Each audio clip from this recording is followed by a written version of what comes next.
Information de dernière minute, le Paris Saint-Germain serait actuellement en train de se battre avec le Bayern de Munich pour un nouveau joueur, un nouveau talent brut, offensif. Du côté du PSG, on sait qu'au Paris Saint-Germain, il y a des rumeurs comme quoi Bradley Barcola pourrait partir. Moi, je vous le dis, comme vous le savez, si vous suivez les vidéos, Bradley Barcola, c'est mon chouchou. Alors, commencez même pas à me dire que je souhaite que Barcola veut partir, c'est pas du tout le cas. Mais, en tout cas, en cas d'un départ de Barcola, mine de rien aussi, il y a aussi Désiré Doué, où à un moment donné, je pense que son contrat fera parler. Et il est en contrat, sous contrat jusqu'en 2029. Mais voilà, je sais qu'actuellement, il n'a pas un salaire très très haut par rapport au talent qu'il a, par rapport à la place qu'il a dans le monde du football. Est-ce qu'à un moment donné, il va pas se faire recruter potentiellement par une équipe qui lui offrira un meilleur salaire? On sait que le Paris Saint-Germain, normalement, offre des très très bons salaires, mais depuis la nouvelle politique sportive, le Paris Saint-Germain est plus dur en affaires qu'avant. Et donc un joueur comme Désiré Doué pourrait mal le prendre. Bien sûr qu'un Désiré Doué, quand il voit les salaires que prenait un Mbappé, etc., ça peut le faire rêver. Commencer à vouloir un petit peu péter plus haut que son cul, comme on dit. Bref, mais là, sur cette vidéo, on va plus se focaliser sur Yann Diomande. Yann Diomandé, je ne sais pas exactement comment on le dit, voir quelles sont ses forces, ses faiblesses, que donne ce joueur, bref, à tout de suite. Footix parisien pour vibrer chaque jour. Les couleurs de Paris, c'est l'amour toujours. Actu déchaîné, prépare-toi au détour. PSG, c'est la vie, la passion, le parcours. Yo yo les petits frérots, Footix parisien, premier sur les news du PSG. Et quand ça concerne le mercato, en cette période de trêve internationale où on va pas se mentir, on se fait un peu chier. Hier, le match contre le Brésil, moi je sais pas vous, j'ai bien aimé voir l'équipe de France jouer. Mais honnêtement, je n'ai pas trouvé que c'était un match d'une très très grande qualité. Bref, revenons sur notre petite pépite. Qui est Yann Diomandé? Yann Diomandé, du coup, c'est un très jeune joueur. Il a que 19 ans. Alors, est-ce que vous vous rendez compte que ce mec-là, il est né en 14 novembre 2006? C'est-à-dire qu'il n'a pas vécu la finale de la Coupe du Monde 2006. Il y a des mecs, parce que moi je suis beaucoup plus vieux que ça, enfin je suis beaucoup plus vieux, tranquille, j'ai 27 ans. Il y a des mecs qui sont nés 8 ans après moi, ils sont footballeurs, c'est une dinguerie. Bref, et même d'autres gens, mais vous voyez, qui soient nés en 2006, c'est hyper choquant. Il est actuellement à Leipzig où il fait une top saison pour sa première saison en tant que vraiment dans un vrai grand club. L'année dernière, il était à Leganés, où il avait joué seulement 10 matchs en professionnel, où il avait déjà marqué 2 buts, c'est pas rien, pour une première saison en tant que professionnel. C'est pour ça que Leipzig l'avait recruté, et depuis, c'est 11 buts, 10 buts en Bundesliga, 6 passes décisives en 26 matchs. C'est un top ratio. Après, attention, attention, attention, attention. Comme je le dis souvent, en Bundesliga, faites très attention. J'en veux en preuve la, la jurisprudence, comme on dit, Colomoni.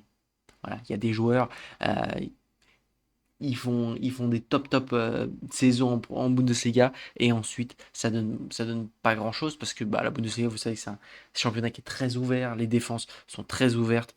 Voilà, il y a énormément de buts. Maintenant, il suffit de voir juste ses performances. Voilà, on va voir un petit peu après les vidéos, voir ses avantages, ses points forts, ses points faibles. Mais il suffit de voir au niveau de son indice de performance qui est top. 7,62 de moyenne, moi je vous dis, j'aime bien regarder les stats, etc. C'est vraiment, pour le coup, une top moyenne. Désiré Doué est un top joueur. Bon, après, il y a beaucoup moins de matchs, beaucoup moins de rythme, il a été blessé, etc. Il est à 7,32 de moyenne, pour vous donner un ordre d'idée, en Ligue 1. Kvaratskhelia, pareil, je pense qu'il est un top joueur mondial. Il est à 7,14 en Ligue 1. En Ligue 1 ouais. Et Bradley Barcola, qui est, je dirais, l'un des meilleurs joueurs de Ligue 1 du Paris Saint-Germain, est à 7,49 en Ligue 1. Pour vous donner un ordre d'idée à quel point Yann Diomande est très très bon. C'est un candidat très sérieux. Je pense qu'un grand club européen va se lancer sur la piste. Yann Diomande, ça m'étonnerait qu'il fasse une saison de plus. En plus, sans vous mentir, bon, vous savez que je suis très critique de la Bundesliga. Ne, frérot, si tu m'écoutes, je pense pas que tu m'écoutes. On est moins de 300 ici, on est en petit comité. D'ailleurs, si vous êtes là, n'hésitez pas à me dire dans les commentaires, je suis là. Voilà, ça me ferait plaisir. Comme ça, j'ai l'impression. Parce que vous savez, je vous raconte, je vous déballe un peu ma vie. Quand vous faites des vidéos un peu sur YouTube, il n'y a pas énorme. Bah, tu vois, je commence, tu vois. Il n'y a pas énormément de commentaires, etc. Parfois, tu as l'impression de parler tout seul. Tu vois, je suis dans ma chambre, je parle tout seul. Bref, repassons à la vidéo. Donc, si tu m'écoutes, et Yann Diomande, frérot, quitte ce championnat de merde. Je sais que le Bayern de Munich, ça a été révélé par Fabrizio Romano, le Bayern de Munich veut te recruter. Je sais que c'est intéressant. Je sais qu'ils ont une top équipe. Mais déjà là-bas, tu vas pas jouer. Je te le dis. Avec, euh, avec de Luis Diaz, Olise, etc., etc., tu t'auras pas une minute. Voilà, t'auras vraiment pas beaucoup de temps de jeu. Alors que chez nous, si tu regardes, on a un coach. Il fait rentrer tout le monde dans le collectif. T'as même un Lee Kangin qui est dans le collectif. Et pareil, je vous en ai pas parlé, mais ça pourrait être intéressant aussi parce que Lee Kangin risque de partir du Paris Saint-Germain cet été. Et donc, parce que je pense tout simplement il va, voilà, il va pas refaire une saison de plus en tant que remplaçant. Lui qui, pour moi, je vous le dis, Lee Kangin, c'est un top joueur. Euh,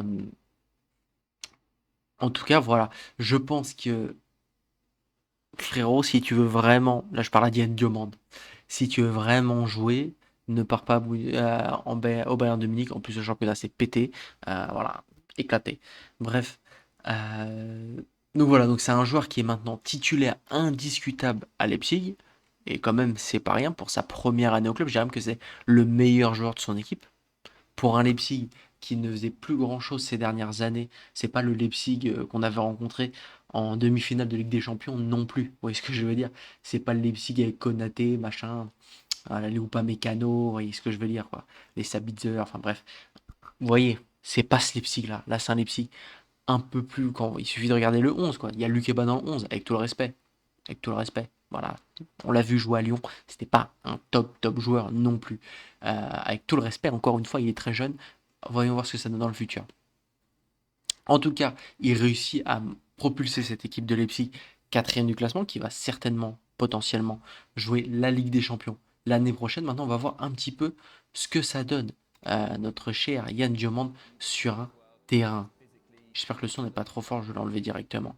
Et vous allez voir que pour moi, c'est un joueur Luis Enrique compatible. Ça me rappelle en fait les ailiers que veulent Luis Enrique et un Guardiola. C'est un ailier qui a pas peur de prendre les 1 contre 1, qui a pas peur de dribbler, euh, qui te trouve des espaces, qui te libère des espaces pour ses coéquipiers, qui a l'air de faire des efforts juste dingues. En tout cas, c'est un mec que tu apprécies regarder et que tu apprécies voir sur un terrain de foot. Après, à voir ce que ça donne, hein, à voir ce que ça donne. Je vais pas vous mentir, je regarde pas tous les matchs de Leipzig non plus, hein. J'ai regardé quelques matchs cette saison et à chaque fois que je l'ai vu, j'ai trouvé que c'était un bon joueur qui crée des occasions. Maintenant, là où je trouve qu'en plus il a un profil assez rassurant, c'est que dans le jeu et dans ce qu'il crée, etc., il me fait penser à un Lookman. Bon, aussi avec le style, hein, je vais pas vous mentir, c'est pas uniquement dans le jeu. Et contrairement à un Lookman, j'ai l'impression qu'il est stable dans ses performances. Et même contre des grands clubs. Là, vous voyez une action contre le Bayern de Munich, où il est très bon contre le Bayern de Munich. Euh, alors que par exemple, un Ademola Lookman, là où j'étais pas trop rassuré de l'avoir. Euh, ouais, on sait que le Paris Saint-Germain souhaitait le recruter. Là où j'étais pas trop rassuré, c'est que vraiment, Lookman, c'est le profil qu'on avait avant au Paris Saint-Germain. Le profil relou, le profil pas stable, le profil voilà, qu'on ne veut pas vraiment voir. Alors que pour le coup, Yann Diomande, ça n'a pas du tout l'air d'être ce profil. Ça a l'air d'être un profil très safe. Donc voilà, bon après ça reste 60 millions d'euros. C'est pas rien. Euh, je ne sais pas si vous metteriez cette somme. Moi je pense qu'en cas de départ de Barcola ou de Lee Kangin, je pense que c'est un joueur qui pourrait être très intéressant. J'espère qu'on va réussir à avoir ce prospect. Maintenant, j'ai aussi entendu parler d'une somme comme quoi les psychiatres en attendraient 100 millions d'euros. 100 millions d'euros, doucement. C'est un joueur qui a que 6 mois dans les pattes, même si c'est un top prospect. Il n'a pas encore joué en Ligue des Champions. Enfin, vous voyez ce que je veux dire, quoi. Il n'a pas encore. Faut encore qu'il nous prouve. Si je dis pas, oui, il n'a pas joué en Ligue des Champions. Donc voilà. Leipzig n'est même pas en. Ok, je pensais que Leipzig était quand même en Conference League, mais même pas.